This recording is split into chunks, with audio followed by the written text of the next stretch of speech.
নমস্কার বন্ধুরা, মধুমিতার রান্নাঘরে আপনাদের সবাইকে অনেক অনেক স্বাগত জানাই। আজ আমি আপনাদের জন্য নিয়ে চলে এসেছি সম্পূর্ণ নিরামিষভাবে কিভাবে একদম ঘরোয়াভাবে নিরামিষ এই কালো ছোলার মশলা বাড়িতে তৈরি করা যায়। অনুষ্ঠান বাড়ির স্টাইলে বা বিয়ে বাড়িতে যেভাবে বানানো হয় ঠিক একই টেস্টের মধ্যে সম্পূর্ণ পেঁয়াজ রসুন ছাড়া নিরামিষভাবে কিভাবে বাড়িতে বানাবো সেই রেসিপিটি আপনাদের সঙ্গে আমি শেয়ার করব।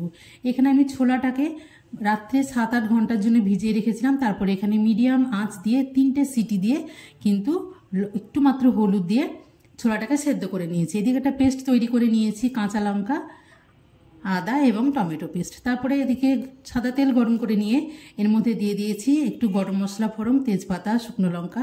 তারপরে এখানে বেটে রাখা মশলাটা দিয়ে খুব ভালোভাবে কষিয়ে নেব। মশলা থেকে একটু তেল ছেড়ে গেলে এখানে আমি আরও একটা মশলা তৈরি করে নিয়েছি। নিয়ে নিয়েছি 1.5 চামচ মতো জিরের গুঁড়ো, 1 চামচ মতো ধনের গুঁড়ো এবং সামান্য পরিমাণে একটু কালারের জন্য লাগবে আমার কাশ্মীরি রেড চিলি পাউডার।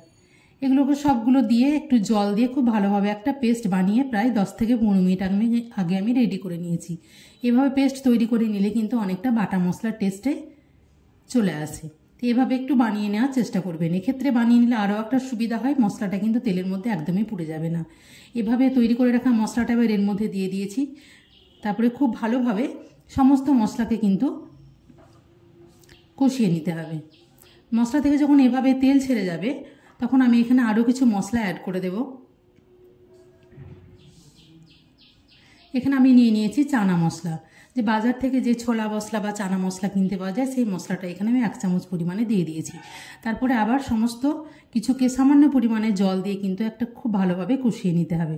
আপনারা চাইলে এই রেসিপিতে কিন্তু টক দই ইউজ করতে পারেন, কিন্তু আমি এখানে টমেটো পেস্ট দিয়েছি। তারপরে এখানে আগে থেকে সেদ্ধ করে জল ঝরিয়ে নিয়েছি আমি, এগুলো যেন কালারটা খুব সুন্দর আসে তার জন্য। তারপর সেই ছোলাগুলো কিন্তু এখানে সেদ্ধ করা ছোলাগুলো দিয়ে মশলার সঙ্গে খুব ভালোভাবে কষিয়ে নিতে হবে। দিয়ে দিলাম এখানে পরিমাণ মতো লবণ এবং সামান্য পরিমাণে চিনি। আমি কিন্তু ছোলাটা সেদ্ধ করার সময় কোনো রকম লবণ দিইনি, শুধুমাত্র হলুদ দিয়ে সেদ্ধ করেছি।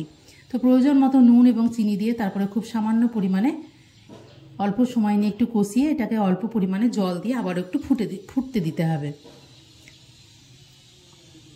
আপনারা যেমন গ্রেভি রাখবেন ঠিক সেই অনুসারেই কিন্তু এখানে জল দিতে হবে। এবার এটা কিন্তু কিছুক্ষণের মধ্যেই ফুটে যাবে, 1 থেকে 1.5 মিনিট মতো ফুটে যাবে। এখন ফুটে গেছে, ওপর থেকে ছড়িয়ে দিলাম সামান্য পরিমাণে কসুরি মেথি। তারপর আবার এখানে ভালো করে এটাকে মিশিয়ে নেব।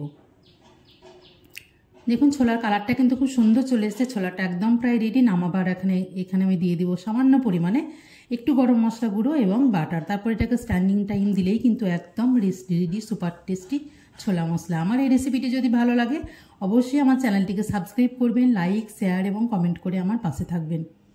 একদম অনুষ্ঠান বাড়ির স্টাইলে কিন্তু সম্পূর্ণ নিরামিষ, যে কোনো পুজোর দিনে বা বাড়িতে অনুষ্ঠান থাকলেও কিন্তু আপনারা এভাবে বানিয়ে নিতে পারেন।